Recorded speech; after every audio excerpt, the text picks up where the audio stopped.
As early as 1928, the communists declared that the racial differences among our people constituted the weakest and most vulnerable point in our social fabric. By constantly probing and straining at this one spot, they calculated that eventually the cloth could be torn apart and that Americans could be divided, weakened, and perhaps even set against each other in open combat. We mustn't kid ourselves into thinking that the communists have placed their agitators only into the black communities. They're working both sides of the street. They want hatred, violence, and bloodshed between the races, and they don't care how they get it or whom they use, even children if necessary. That the communist blueprint calls also for white retaliation and violence in the black communities. It's a very important objective for the Communist Party. So far, they've only been able to involve a small percentage of our Negro people in this war of national liberation. The great majority want no part of it in any form. But the one sure way to change that is to have white vigilante groups striking into the Negro sections supposedly to seek revenge. Ladies and gentlemen, the plans and preparations for a communist revolution of force and violence are far advanced. The organization behind these preparations has almost unlimited financial resources, and it provides both training and leadership based upon years of experience in many other countries.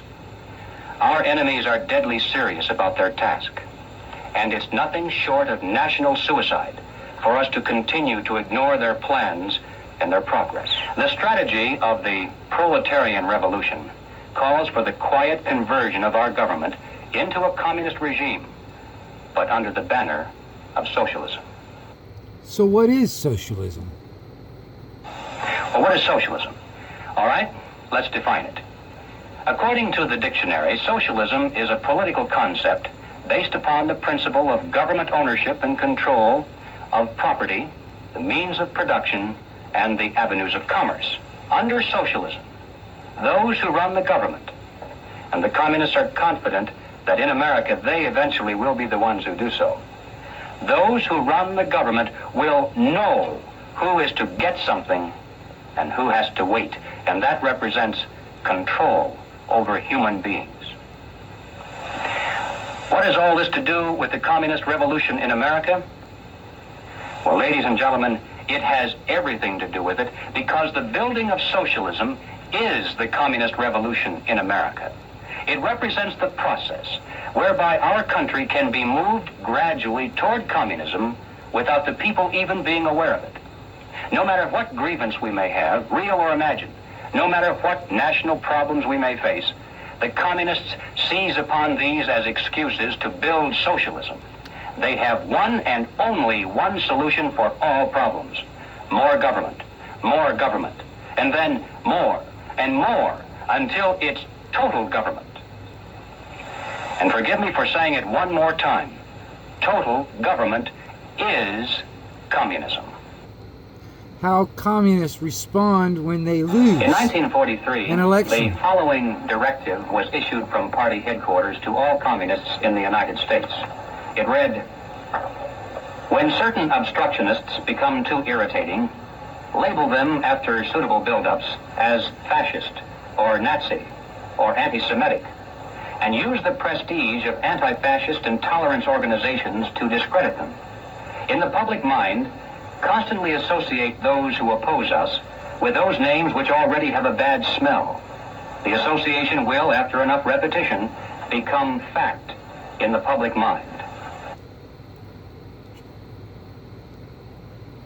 But because they are lying, it's possible to expose them, and this is their Achilles heel. By comparison, we have nothing to hide, therefore we have no reason to lie, and we wouldn't want to even if we could. Truth is a far superior weapon than deceit. It's a weapon which is denied to them, and in the end, it will be the decisive weapon that destroys them completely. We get a lot of advice from the council, so this will mean I won't have this far to go to be told what we should be doing and how we should think about the future. People like Hillary Clinton know, even at elevated position. Hillary Clinton, you'd say, was one of the big movers and shakers. Compared to the Council on Foreign Relations, she's not. She's a small fish. And she knows that she's got to get the approval of the CFR. I had a friend, Nick Rockefeller, okay, who was one of the Rockefeller family. The ultimate goal that these people have in mind is to create a one world government. And this is giving me straight from Rockefeller himself. This is what they want to accomplish. Not just any world government, but a world government based on the model of collectivism. In other words, big, powerful, centralized world government. If it were a world government based on the principles of freedom and freedom of choice, freedom of culture, low intervention, if no intervention in the lives of normal human beings, it might be a wonderful thing, but that's not the kind of world government the left and the right have in mind.